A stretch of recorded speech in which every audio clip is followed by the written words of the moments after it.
Picture this.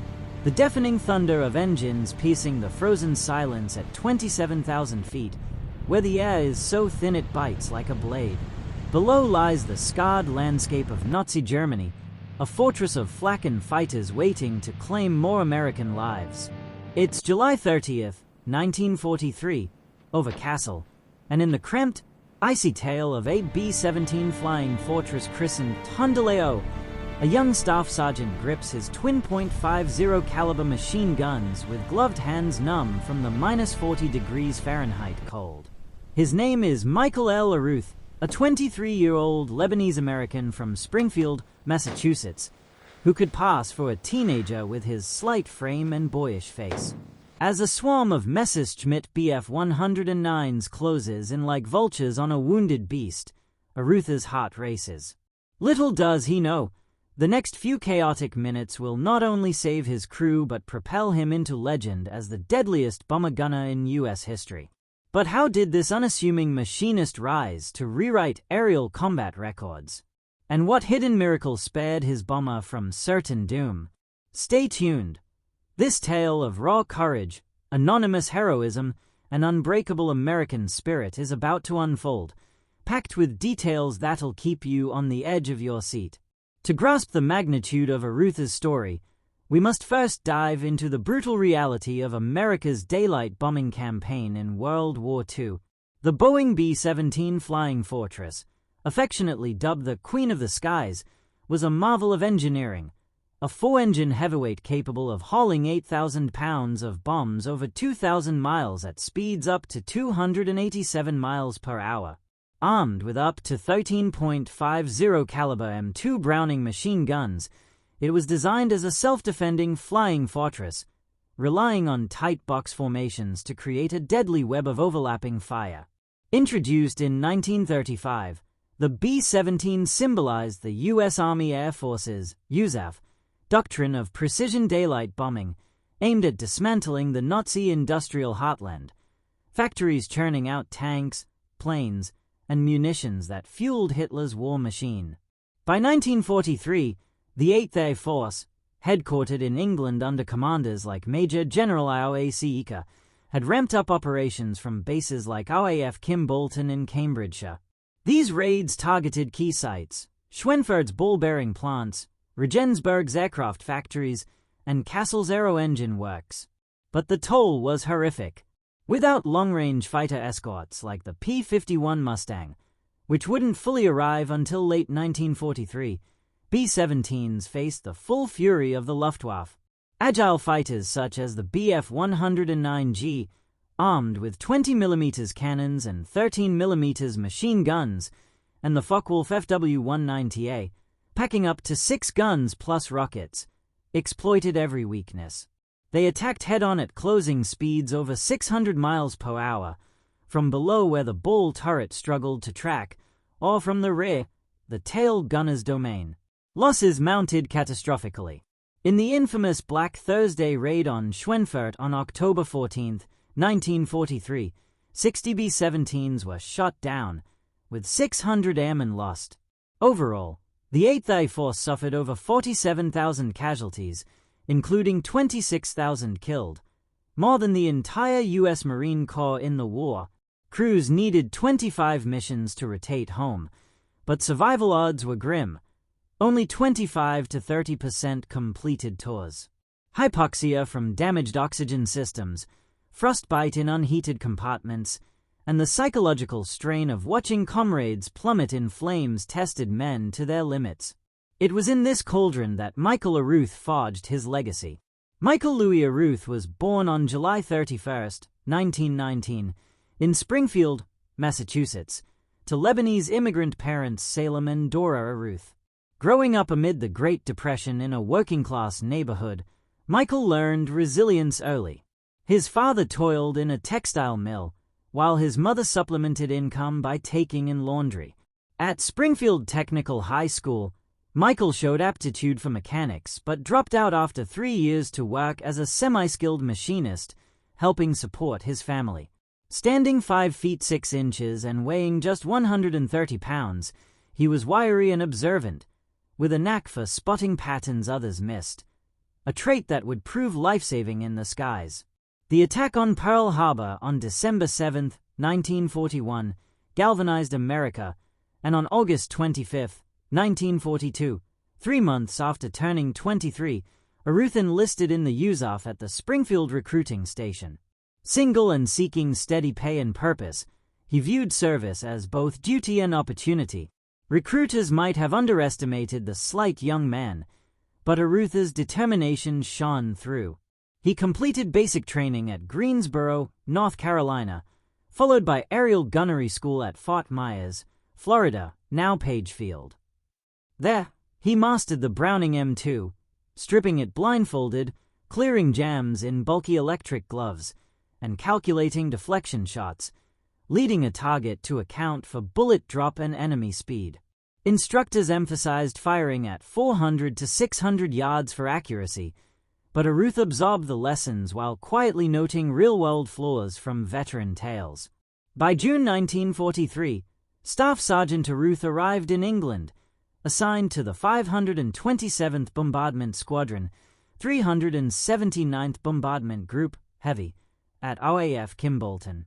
The 379th, activated in November 1942 and equipped with B-17 FS and GS, flew its first mission on May 29, 1943, against U-boat pens at St. Nazaire.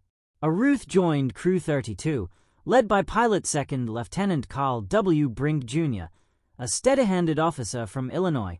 The full crew included co-pilot 2nd Lieutenant Bone E. Fox Jr., who would later take command on some missions, navigator 1st Lieutenant Elmer S. Bendiner, a Jewish-American from Pittsburgh, later author of The Fall of Fortresses, bombardier 2nd Lieutenant Robert L. Hedgney, flight engineer top turret gunner Technical Sergeant Lawrence H. Redman, radio operator Sergeant Herbert J. Reedman, ball turret gunner Sergeant Frederick W. Dobson, right waist gunner Sergeant John A. Leary, left waist gunner Staff Sergeant Elvin E. Doll. Their aircraft, B-17F Serial 42 to 29896, was nicknamed Tondaleo after the alluring character played by Hedy Lamarr in the 1942 film White Cargo. Adorned with nose art of a sultry figure, it symbolized the crew's morale boost amid grim odds. The tail gunner position was isolating and perilous. Perched in a plexiglass bubble facing aft, you watch the world recede while guarding against re-assaults, the Luftwaffe's favored vector. Casualty rates here rivaled the ball turrets, with gunners often the first hit. Arooth's early missions in June and July 1943 were baptisms by fire. Raids on submarine bases in France and industrial targets in Germany exposed the doctrine's shortcomings. Standard ranges left bombers vulnerable as German cannons outranged .50 cals. Watching tracers miss and bombers erupt in fireballs, Arooth began questioning tactics. Between sorties, during ground waits filled with card games and nervous banter, he cleaned his guns and pondered. Why wait for enemies to enter their optimal range? Why not fire earlier to disrupt attacks, even if hits were unlikely? This intuitive shift, engaging at 800 to 900 yards with sustained bursts, defied manuals but harnessed psychology, forcing pilots to evade prematurely. The crucible came on July 30, 1943. The 379th's target was Castle's Fiesler Aircraft Components Factory, part of a 186 bomber raid. As the formation crossed into Germany, flak bloomed like deadly fireworks, shredding aluminum and men. Then, the fighters, over 100 Bf-109s and FW-190s, refueling en route for relentless assaults. From his bubble, Arooth spotted them forming up. "Tail gunner, you see them!" crackled Brink over the intercom. "Affirmative, sir," Arooth replied, his voice steady despite the chill. Defying doctrine, he opened fire at 900 yards, long traces streaking into the swarm. Crewmates grumbled about ammo waste, but the Germans scattered, their precise dives disrupted. As they closed to 500 yards, Arooth's twins barked in prolonged bursts. He claimed 3 Bf-109s, explosions witnessed by crew and nearby bombers. But payback was swift. A 20mm cannon shell severed the tail oxygen line, inducing anoxia, vision narrowing, thoughts fogging. Another jammed one gun and lacerated his shoulder, blood staining his sheepskin jacket. Pain surged, but Arooth endured. With frozen fingers, he cleared the jam, ignored the wound, and downed a fourth fighter. Tundaleo, riddled with over 100 holes, limped back to Kimbolton. Arooth collapsed upon exit, treated for shrapnel, hypoxia, and blood loss. Debriefing brought skepticism. 4 kills in one mission, unprecedented for a gunner. But gun camera footage, crew testimonies, Brink, I saw 2 explode, and formation reports confirmed. Arooth's MOUs doubled norms, but results silenced critics. The intelligence report ascended the chain, earning the Distinguished Service Cross, DSC, America's second highest Valor Award. Presented in January 1945, the citation lauded, Staff Sergeant Arooth shot down 3 enemy airplanes, and even though the airplane's oxygen line was broken, 1 gun was jammed, and he was severely wounded, he remained at his post, repaired his gun, resumed fire, and destroyed the 4th plane. He also received the Distinguished Flying Cross, Air Medal with 2 oak leaf clusters, Purple Heart, European African Middle Eastern Campaign Medal, and World War II Victory Medal. But a deeper miracle emerged post-mission. Inspecting Tundaleo, ground crew found 11 unexploded 20mm shells embedded in the wing fuel tanks, lethal if detonated. 10 were empty, harmless. The 11th contained no explosive but a rolled note in Czech, "This is all we can do for you now." Sabotaged by forced labors in a Nazi munitions factory, likely Czech prisoners at plants like those in Pilsen or Prague, this act of defiance prevented mid-air catastrophe. Ben Diner later reflected in his 1980 memoir The Fall of Fortresses, "It was as if the sea had been parted for us. A miracle, I repeat." The incident underscored wartime solidarity, with anonymous resistors risking execution to aid allies. Recovered by mid-August, Arooth flew on. On September 6, 1943, targeting Stuttgart's Bosch Magneto factories, crucial for German engines, the raid faltered in clouds, scattering the formation. Flak crippled 2 of Tundaleo's engines. Fighters pounced. Arooth, at his post, engaged early, claiming 2 more Bf-109s amid the melee. But damage mounted. Losing altitude over France, Brink, or Fox, per some records indicating a pilot rotation, ordered ditching in the English Channel. Crew jettisoned gear, guns, ammo, flak vests, to lighten load. Arooth abandoned his turret reluctantly. Impacting at 120 miles per hour, the B-17 broke apart, but all 10 survived the cold waters, rescued by British air sea rescue boats within 2 hours. Soaked and shaken, they returned to base, crediting luck and skill. Arooth pressed on, completing 14 missions by early 1944, amassing 17 confirmed kills. Some historians argue 19, accounting for shared or unconfirmed. This tally made him the highest-scoring U.S. bomber gunner, surpassing peers like Staff Sergeant Donald Crossley, 12 kills, 95th Beg, and Sergeant Benjamin Warmer, 9 kills, 306th Beg. Official policy avoided ace status for gunners due to attribution challenges. Multiple shooters often engaged one target, but Arooth's feat stood unmatched. His aggressive style influenced squadron tactics, emphasizing early suppression fire to deter attacks, contributing to declining fighter losses from 7% mid-1943 to 3% by spring 1944, aided by P-51 escorts. With missions complete, Arooth rotated stateside. The USAF offered instructor roles, but he declined, content with his service. As Allied air superiority crushed the Luftwaffe, his lessons embedded in doctrine, echoing in Pacific B-29 operations and modern systems like Aegis cruisers, where early engagement disrupts threats. Post-war, Arooth returned to Springfield, marrying and raising a family in quiet anonymity.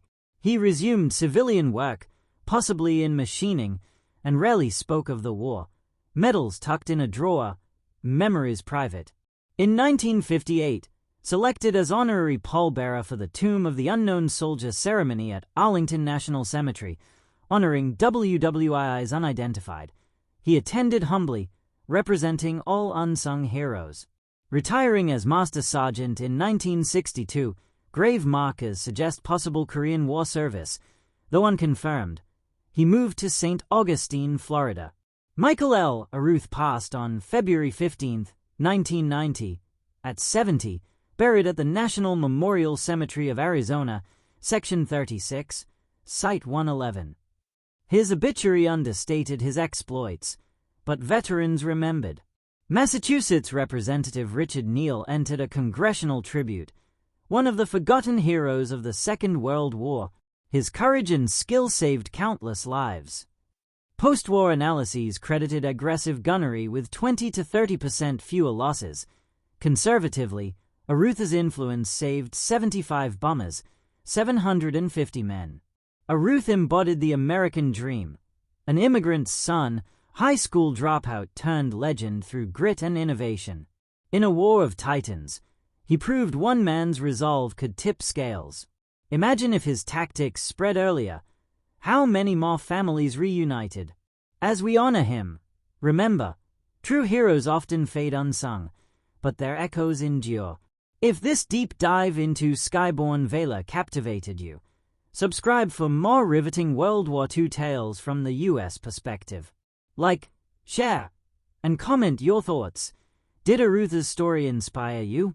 Next, we uncover another 8th A Force enigma. Fly high, history buffs.